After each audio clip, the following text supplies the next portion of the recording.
হতাশা মাদক দিয়ে দূর হয় না। হতাশা দূর হবে, বলে দিব, তিনটা জিনিস, মাত্র তিনটা। কয়টা ভাই? এক, 5 ওয়াক্ত নামাজ। এক কি? নামাজে আপনি অজু করে সিজদা দেন, ইনশাল্লাহ আপনার মনে প্রশান্তি না আসলে আমাকে এসে বলেন যে আসে নাই। চোখের পানি, মনের আবেগ যা আছে আপনার ভিতরে, কষ্ট, দুঃখ, যন্ত্রণা, সব আল্লাহকে ঢেলে দিবেন ইনশাল্লাহ। নিজের আবেগ ধরে রাখবেন এখানে, আপনি আল্লাহর জন্য ঢেলে দিবেন। মানুষকে আবেগ দেখা কি লাভ? মানুষ আপনার চোখের পানির মর্ম বুঝবে? মানুষ কি মানুষের চোখের পানির মর্ম বুঝে? আপনার পিতা যদি মারা যায়, আমার কাছে এসে দোয়া চান কান্নাকাটি করে, আমি দোয়া করতে পারবো, কিন্তু আমি কিন্তু আপনার ফিলিংসটা বুঝতে পারবো না। আপনার অনুভূতি কে বুঝতে পারবেন? আল্লাহ পাক আপনার ঘাড়ের রগের চেয়েও কাছে আছে। সুবহান সুবহান, আল্লাহ পাক ঘাড়ের রগের চেয়ে কাছে আছে। গতকালকে বাংলাদেশের একজন বরেণ্য আলেমের সাথে একটা কনফারেন্সে ছিলাম।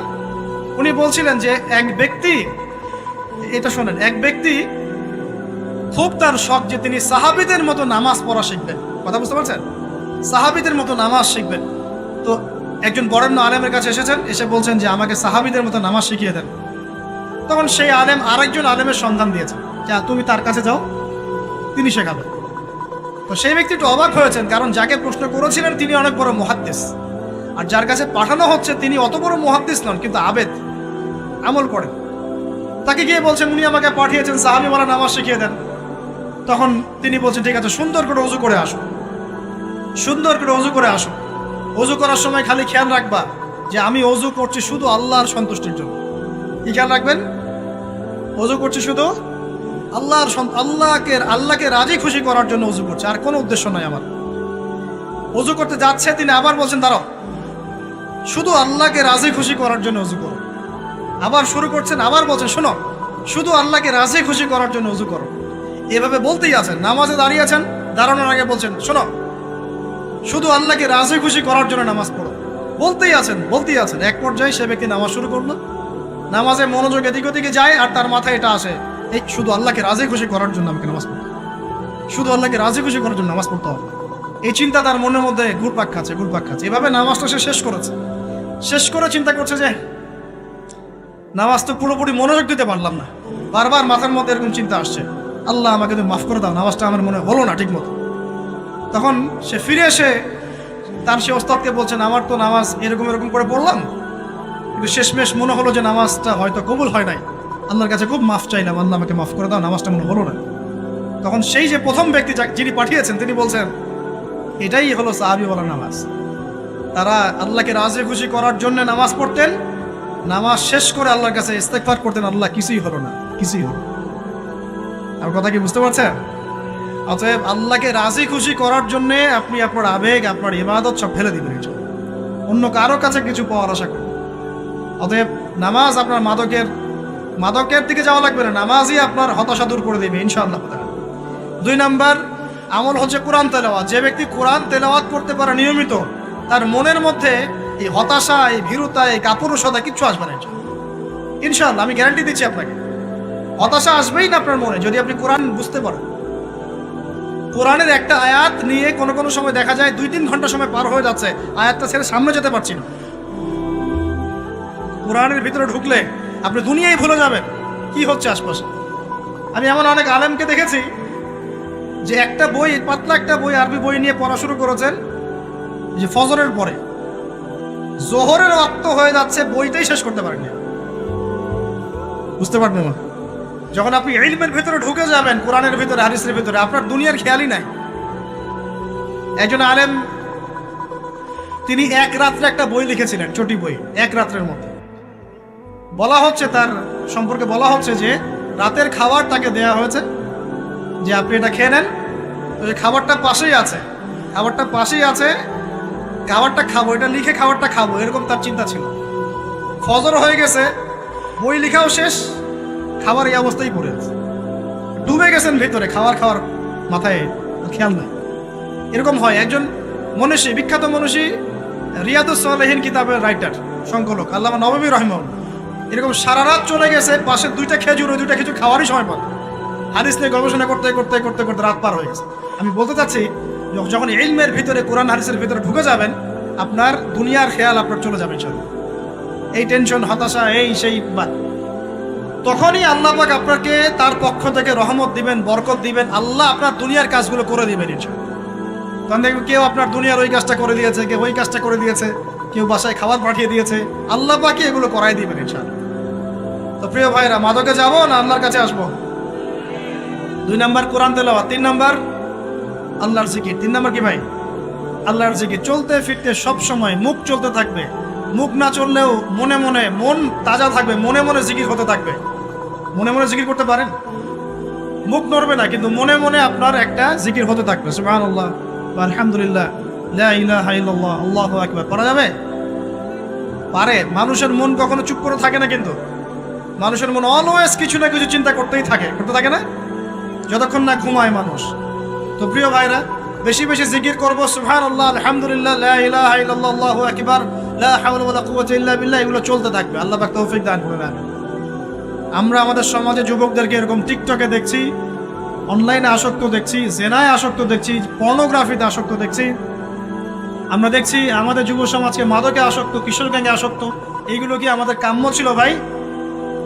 আমাদের কাম্য ছিল?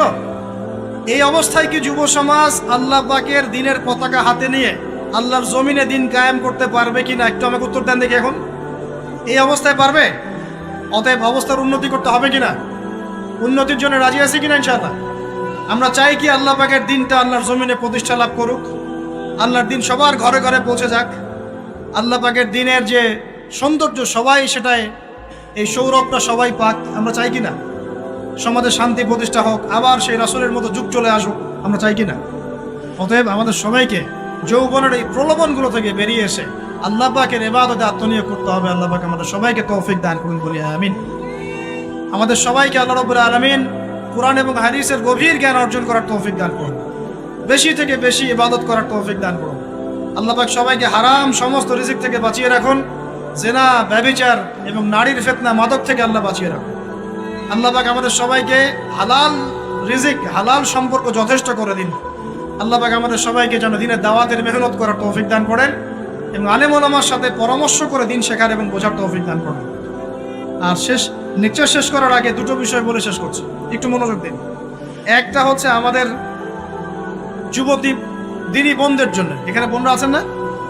আছেন কি না? দিনী বোনরা আছেন? একটা নসিহত দিনী বোনদের জন্য আমি একটা নসিহত করতে চাচ্ছি। একটা নসিহত, আমার এই একটা নসিহত একটু মন দিয়ে শুনুন প্রিয় দিনী বোন। রাসূলুল্লাহ সাল্লাল্লাহু আলাইহি ওয়াসাল্লাম আমাদের দিনী বোনদের জন্য জান্নাতে যাওয়ার একটা ফর্মুলা বলে দিয়েছেন। আমি কি বলবো সেটা? আচ্ছা, রাসূলুল্লাহ সাল্লাল্লাহু আলাইহি ওয়াসাল্লাম বলেছেন আমাদের দিনী বোনেরা, আমাদের মায়েরা, এই নারী জাতি মাত্র 4টা কাজ করলে জান্নাতের যে কোনো দরজা দিয়ে ইচ্ছা প্রবেশ করতে পারবে। খুশি হন নাই? কয়টা কাজ? মাত্র 4টা। 1, যদি আমাদের দিনী বোনেরা 5 ওয়াক্ত নামাজটা ওয়াক্ত মতো পড়ে, আল্লাহ পাক তৌফিক দান করুন, বলি আমিন। 2 নাম্বার, যদি তারা রমাদান মাসের রোজাটাকে ঠিক মতো আদায় করতে পারে। 1 নাম্বার 5 ওয়াক্ত নামাজ ঠিকঠাক আদায় করা, 2 নাম্বার রমজান মাসে সওম রাখা, 3 নাম্বার তাদের লজ্জাস্থানের হেফাজত করা, মানে শরঈ পর্দা মেনটেন করা, শরঈ পর্দা মেনটেন করা। এবং আমি বলে দেই, চেহারাটা আপনাদের পর্দার অন্তর্ভুক্ত। এটা নিয়ে অনেক বাকবিতণ্ডা হয় না সমাজে, চেহারা দেখানো যাবে কি যাবে না ইত্যাদি। চেহারা আপনার পর্দার অন্তর্ভুক্ত বিষয়, ফুল স্টপ। এর উপরে ফতোয়া অনেকভাবে দিচ্ছে, কিন্তু বরেণ্য ওলামায়ে কেরামের কিতাবগুলো ঘাটাঘাটি করেন, তাদের ফতোয়া হচ্ছে চেহারা আপনার পর্দার অন্তর্ভুক্ত বিষয়, চেহারা ঢেকে রাখবেন, আল্লাহ পাক তৌফিক দান করুন। চোখ থাকবে খোলা, ঠিক আছে। 4 নাম্বার, স্বামীর আনুগত্য করতে হবে। স্বামীর আনুগত্য, এই যে আনুগত্য শব্দ শুনলেই মানুষের একটা মানে নেগেটিভ ধারণা তৈরি হতে পারে। স্বামীর আনুগত্য মানে কি আমি তার দাসত্ব করব? আনুগত্য মানে, প্রিয় দিনী বোন, আনুগত্য মানে দাসত্ব নয়। আনুগত্য মানে কোরআন সুন্নাহর যে বিধানগুলো আপনার স্বামী আপনাকে পালন করতে বলবে, আপনি সেগুলো করবেন, আপনি করতে বাধ্য। কিন্তু স্বামী যদি কোরআন সুন্নাহর বাইরে কিছু করতে বলে, সেটা মানতে আপনি বাধ্য নন। স্বামী যদি আপনাকে বলে যে সুদ খাও, এই সুদি এনজিওতে আসো, নাম লেখাও। স্বামী যদি আপনাকে বলে যে আসো বেপরদায় বাইরে যাই, সাজুগুজু করে বের হও, চলো ঘুরে আসো বেপরদায়। স্বামী যদি বলে দেবরকে একটু খাবারটা দিয়ে আসো, আমার অফিসের কলিগ আসছে, খাবার পরিবেশন করো, আসো ডাইনিংয়ে আসো, এই যে হারাম কাজ বেপরদার আদেশ করছে, সুদের আদেশ করছে, আপনি সেগুলো পালন করবেন। কিন্তু হালাল বৈধ যে কোনো বিষয় আপনি স্বামীর আনুগত্য করবেন, এটা আপনার উপর ফরজ। এই 4টা কাজ যদি আপনি করতে পারেন, জান্নাতের যে কোনো দরজা দিয়ে ইচ্ছা আপনি প্রবেশ করতে পারবেন ইনশাআল্লাহ। আল্লাহ পাক আমাদের দিনী বন্ধুদেরকে এই 4টা কাজ করার তৌফিক দান করুন। আমাদের সবাইকে আল্লাহ পাক জান্নাতের জন্য কবুল করুন, বলি আমিন। আরেকটা বিষয় বলতে চাচ্ছিলাম, সেটা হলো ওই যে প্রথমে বলেছি যে সূরা ইউসুফের সেই সমাধানটা বলবো কি না? আচ্ছা, সূরা ইউসুফটা ইনশাআল্লাহ আমি আরেকদিন পুরো সূরাটা সংক্ষিপ্ত করে আলোচনা করব ইনশাআল্লাহ। যদিও একটা লেকচারে সম্ভব হবে বলে মনে হচ্ছে না আমার কাছে, 2টা বা 3টা লেকচারে নিয়ে আসবো ইনশাআল্লাহ। তবে আজকে একটা চিস্ট খালি বলছি। ইউসুফ আলাইহিস সালামের জীবনটা খুবই ট্র্যাজেডিপূর্ণ। নবীর পরিবার থেকে ভাইদের শত্রুতায় ওই যে কূপে চলে গেলেন, কূপ থেকে চলে আসলেন মিশরের বাজারে, সেখান থেকে বিক্রি করে দেওয়া হলো তাকে, রাজা তাকে কিনে নিলেন, তারপরে সেখানে তিনি বড় হতে লাগলেন রাজপ্রাসাদে। তারপরে ওই যে রাজার কি স্ত্রী তাকে জেনার জন্য আহ্বান করেছিল, সেখান থেকে তিনি জেলখানায় চলে গেলেন, আবার জেলখানা থেকে আবার মিশরের খাদ্য মন্ত্রণালয়ের দায়িত্ব পেলেন, তারপরে তিনি মিশরের শাসকের দায়িত্ব পেয়ে গেছেন, তাই তো? আচ্ছা, এর মধ্যে একটা জায়গা খালি বলবো আজকে আপনাদের। টপিকটা কি দিবা তোমরা? টপিকটা হচ্ছে চলমান বৈশ্বিক অর্থনৈতিক সংকটে ইউসুফ আলাইহিস সালামের সমাধান। মনে থাকবে? চলমান এই বৈশ্বিক অর্থনৈতিক সংকটে ইউসুফ আলাইহিস সালামের সমাধান কি ছিল? ইউসুফ আলাইহিস সালাম জেলখানায়, কোথায় বলেন তো? জেলখানায়। তখন দুজন ব্যক্তি তাকে বলছে, ইউসুফ, আমরা দুজন দুটো স্বপ্ন দেখেছি, তুমি কি স্বপ্নের ব্যাখ্যা দিতে পারবে? আমরা তোমাকে সত্যবাদী বলে মনে করি। ইউসুফ আলাইহিস সালাম বলছেন, খাবার আসার আগেই তোমাদেরকে স্বপ্নের ব্যাখ্যা দিয়ে দেব। একজন বলছে, আমি দেখলাম আমার মাথায় রুটি রাখা আছে আর পাখি এসে রুটির থেকে খেয়ে ফেলছে। আমার কথা বুঝতে পারছেন কিনা ভাই? আচ্ছা, 2 নাম্বার, দ্বিতীয় ব্যক্তি বলছে, আমি দেখলাম আমি শরাব পান করাচ্ছি আমার মনিবকে। কথা বুঝতে পারছেন? এখন ইউসুফ আলাইহিস সালাম বলছেন, তুমি যে শরাব পান করাচ্ছ মনিবকে, তোমাকে অতি সত্বর মুক্তি দেওয়া হবে ইনশাআল্লাহ। আর যার মাথার উপর থেকে রুটি খেয়ে নেওয়া হচ্ছে তাকে শুলদণ্ড দেওয়া হবে, মৃত্যুদণ্ড দেওয়া হবে। কি বললেন? একজনকে দেওয়া হবে মৃত্যুদণ্ড, একজন কি হবে? ছাড়া পাবে। আর যাকে মনে হলো যে এই ছাড়া পাবে, ইউসুফ আলাইহিস সালাম বললেন, তুমি যখন ছাড়া পাবে তোমার মনিবের কাছে, মালিকের কাছে আমার কথা বলো, আমার কথা আলোচনা করো। কিন্তু শয়তান তাকে ভুলিয়ে দিল, সে আর কথা বলতে পারল। আরো কয়েক বছর চলে গেল, ইউসুফ আলাইহিস সালাম তখনও জেলেই আছে। একদিন এই রাজা স্বপ্ন দেখলেন। কি স্বপ্ন দেখলেন? যে 7টা পাতলা পাতলা গাভী, মোটা মোটা 7টা গাভীকে খেয়ে ফেলছে। 7টা কি গাভী? জীর্ণ শীর্ণ গাভী, 7টা মোটা তাজা গাভীকে খেয়ে ফেলছে। আর দেখলেন 7টা সবুজ শীষ। শীষ বোঝেন কিনা? এ ধানের শীষ না, আবার সবুজ শীষ। আর দেখছেন এই যে শীষ মরে গেলে যেমন দেখায় না একটা রং, এরকম শীষ। এখন রাজা খুব চিন্তিত হয়ে পড়লেন যে আসলে এই স্বপ্নের কি ব্যাখ্যা। তিনি সবাইকে ডেকে বললেন, স্বপ্নের ব্যাখ্যা কি তোমরা জানো? তখন রাজ্য পরিষদের এই যে এমপি মন্ত্রী যারা আছে তারা বলছে, না, এটা কি স্বপ্ন, এটা একটা বাজে স্বপ্ন, উদ্ভট স্বপ্ন, আমরা এটার মানে জানি না। আমরা হলো তাই তো বলতাম নাকি ভাই? কিন্তু ওই ব্যক্তি স্মরণ হয়ে গেল যে ছাড়া পেয়েছে, আরে ইউসুফ তো স্বপ্নের ব্যাখ্যা দিতে পারে। দৌড়ে গেলেন তিনি জেলখানায়। ইউসুফ আইয়ুহা সিদ্দিক, হে সত্যবাদী নবী ইউসুফ, আমাকে কি এই স্বপ্নের ব্যাখ্যা বলতে পারবেন? 7টা জীর্ণ শীর্ণ গাভী 7টা মোটা তাজা গাভীকে খেয়ে ফেলছে। ইউসুফ আলাইহিস সালাম এই স্বপ্ন শুনে বললেন, ইউসুফ আলাইহিস সালাম শুধু স্বপ্নের ব্যাখ্যাই দিলেন না, বরং এই স্বপ্ন যে সত্য এটা তিনি বিশ্বাসও করলেন। এই স্বপ্ন একটা সমস্যাকে নির্দেশ করছে এটাও বুঝে ফেললেন, এই সমস্যার সমাধানও তিনি দিয়ে দিলেন। বলেন সুবহানাল্লাহ। আমার কথা বলছেন, ইউসুফ আলাইহিস সালাম স্বপ্নের ব্যাখ্যা দিচ্ছেন না, বরং স্বপ্নটা যে সত্য তিনি মেনে নিচ্ছেন এবং এই স্বপ্নের ফলে একটা সামনে খারাপ সময় আসতে যাচ্ছে এটা তিনি বিশ্বাস করছেন এবং এর সমাধান তিনি জাতিকে দিচ্ছেন। ইউসুফ আলাইহিস সালাম বলছেন, তোমাদের সামনে 7 বছর দুর্ভিক্ষ হবে। কি হবে বলেন? 7 বছর। সারা বিশ্বের অর্থনৈতিক প্রেক্ষাপট একটু বিবেচনা করেন তো, যে আমরা একটা খারাপ সময় টিকে যাচ্ছি না আস্তে আস্তে, এবং নীরব একটা দুর্ভিক্ষ সারা ওয়ার্ল্ডে চলছে না? করোনার সময় ছিল, ওই সময় একটা সমস্যা ছিল, ইউক্রেন রাশিয়ার ইস্যু ছিল, আরও অনেক ইস্যু আছে, শুধু এগুলো ইস্যু নয়, অপচয় ইস্যু আছে, দুর্নীতি ইস্যু আছে, জুলুম আছে, তারপরে যে পারমাণবিক ক্ষেত্রগুলো আছে, বড় বড় পরাশক্তিদের চাপ আছে, অনেক ব্যাপার আছে, রিজার্ভ কমে যাওয়া, অনেক বিষয় আছে। সারা বিশ্ব একটা অর্থনৈতিক মন্দা দেখছে কিনা? ইউসুফ আলাইহিস সালাম বলেন 7 বছর তোমাদের এখানে প্রচুর ফসল ফলবে। এটা 7টা সবুজ শীষ, প্রচুর ফসল ফলবে তোমাদের এই অঞ্চলের মতো। তোমরা একটা কাজ করো, তোমরা ওই 7 বছরের ফসলের যতটুকু অংশ তোমাদের না খেলে নয়, অতটুকু দিয়ে তোমরা তোমাদের জনগণের চাহিদা পূরণ করো, আর বেশি অংশটাকে রিজার্ভ করে রেখে দিও। আমার কথা বুঝতে পারছেন? ইউসুফ আলাইহিস সালাম বলছেন না যে স্বপ্নটা সত্য, তিনি সমাধান দিচ্ছেন উল্টা।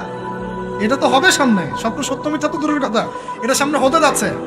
7 বছর তোমরা প্রচুর ফসল ফলাবে, এই ফসলের একটা বড় অংশ রিজার্ভ করে রেখে দিও, আর বাকি অংশটা দিয়ে তোমরা জনগণের চাহিদা পূরণ করো। মানে অপচয় করা যাবে না, যাবে কোনো সম্পদ অপচয় করা যাবে। এরপর তোমাদের সামনে আসবে 7টা বছর দুর্ভিক্ষের বছর, আকাশ বৃষ্টি বন্ধ করে দেবে। আকাশ কি করবে? বৃষ্টি বন্ধ করে দেবে। তার মানে ওই 7 বছর আমরা কিভাবে চলবো তাহলে? এই যে রিজার্ভ করেছি, এই রিজার্ভ বা সঞ্চিত সম্পদ দিয়ে আমরা 7 বছর চলবো। এরপরে আল্লাহ রাব্বুল আলামিন 8ম বছরে আকাশ থেকে বৃষ্টি বর্ষণ করবেন, আবার ফসল ফলবে। কথা কি বুঝতে পারছেন? এই ব্যাখ্যা অন্যরা দিতে পারলো না, ইউসুফ আলাইহিস সালাম দিতে পারলেন। এই ব্যক্তি দৌড়ে গিয়ে রাজাকে বলল, এই হলো স্বপ্নের ব্যাখ্যা। রাজা ইউসুফ এই স্বপ্নের ব্যাখ্যা দিয়েছেন। রাজা কত বিচক্ষণ ছিলেন, রাজা সত্য মিথ্যা চিনতেন। তিনি বুঝতেন যে আসলেই সত্য কাকে বলে, মিথ্যা কাকে বলে। এই আমার এমপি মন্ত্রীরা শোনো, তোমরা কেউ সমাধান দিতে পারো নাই, ইউসুফ সমাধান দিয়েছে। ইউসুফকে আমার কাছে নিয়ে আসো, আমি তাকে আমার কাছে নিকটে আসন দিব, বলেন সুবহানাল্লাহ। এবার ইউসুফ আলাইহিস সালামকে ডেকে তিনি সম্মানিত করলেন, সম্মানিত করে বললেন যে কোন দায়িত্ব দিলে তুমি আমাদের এই রাজ্যটাকে বাঁচাতে পারবে এই দুর্ভিক্ষের হাত থেকে। ইউসুফ আলাইহিস সালাম নিজে বলছেন, আমি হচ্ছি বিশ্বস্ত মানুষ, আমি হচ্ছি রাজুলুন আমিন, আমি বিশ্বস্ত এবং আমি আস্থাভাজন। আমাকে আপনি খাদ্য মন্ত্রণালয়ের দায়িত্ব দেন, ইনশাআল্লাহ আমি এই প্রবলেমগুলো সলভ করবো ইনশাআল্লাহ। এরপর তাকে দায়িত্ব দেওয়া হলো খাদ্য মন্ত্রণালয়ের। 7 বছর তিনি এরকম পলিসি গ্রহণ করলেন। মিশরের লক্ষ লক্ষ মানুষ পরবর্তী 7 বছরের দুর্ভিক্ষ থেকে বেঁচে গেল। কোরআন তো মূল্যায়ন করি না আমরা, আর কোরআনের কথা যারা বলে ওদেরকেও মূল্যায়ন করি না। এই জন্য আমরা বলছি, বর্তমান চলমান অর্থনৈতিক সংকটের সবচেয়ে বড় বড় সমাধান হচ্ছে এক, ভাই জনগণ হই আর সরকার হই, কোনো সম্পদ অপচয় করা যাবে না। আমরা সম্পদ অপচয় করি না? আপনি উজু করেছেন, আপনি 1 বালতি পানিতে উজু করেছেন, ট্যাপ ছেড়েছেন, মসজিদের 1 বালতি পানি চলে গেছে, কেন পানি অপচয় করবেন? আমাদের 5টা ফ্যানের দরকার নেই বাসায়, আপনি 5টা ফ্যান চালাচ্ছেন কেন? আপনি ঘর থেকে বের হলেন, ফ্যান চলছে, কেন চলছে? ঘর মুছেছেন, ফ্যান ছেড়ে দিয়েছেন, ওই যে পাখা বাতাসে শুকাবে মাটি, কেন? এসি চালিয়েছেন, 24 ঘন্টা চালানোর কি দরকার? 2 ঘন্টা চালিয়ে বন্ধ করলে হয়। বিদ্যুতের ব্যাপার, গ্যাসের ব্যাপার, তেলের ব্যাপার, আমরা কি কম অপচয় করি মনে হচ্ছে আপনার কাছে? আমরা প্রচুর অপচয় করি। আর আমরা জনগণরা সাধু না, আমরা বেশি অপচয় করি। আমরা অপচয় করি না ভাই? প্রমাণ আপনি নিজের বাসায় পাবেন। পানির অপচয়, আপনার তেলের অপচয়, আপনার গ্যাসের অপচয়, আপনার বিদ্যুতের অপচয়, এগুলোর উপর কঠিন আইন করা দরকার। অপচয় করলে শাস্তি দিতে হবে, অপচয় করা যাবে না। অপচয় কমালে কি হবে? আমরা সম্পদ বেশি রিজার্ভ করতে পারবো। এই যুগে কি কি সম্পদ রিজার্ভ করলে আমরা সচ্ছল হতে পারবো? এই হেদায়েতগুলো আপনাকে ওই সোকল প্রোটেস্ট্যান্ট মৌলবীরা দিতে পারবে না ইনশাআল্লাহ তাআলা, কারণ তাদের কাছে ইকোনমিক্সের জ্ঞান নাই। এই যুগে যদি আমরা গ্যাস রিজার্ভ করতে পারতাম, তেল রিজার্ভ করতে পারতাম, গোল্ড রিজার্ভ করতে পারতাম, সিলভার রিজার্ভ করতে পারতাম, এবং যে কারেন্সি সারা ওয়ার্ল্ড ওয়াইড চলছে এখন, এগুলোকে রিজার্ভ করতে পারতাম, এবং জনগণের যতটুকুতে প্রয়োজন এতটুকু সাপ্লাই করে বাকিটা রিজার্ভ করে রাখতে পারতাম, আসন্ন সময়ে এটা দিয়ে আমরা বৈশ্বিক সংকট মোকাবেলা করতে পারতাম। আমার কথা রাগ করলেন? আমি কি কারো শত্রু, কোনো দলের লোক? আমি আপনাদের জাতির একজন, আপনাদেরই ভাই, আপনার শুভাকাঙ্ক্ষী, এবং আপনি আর আমি, আমরা ভাইয়ের মতো। কিসের মতো? নিজের ভাইয়ের মতো।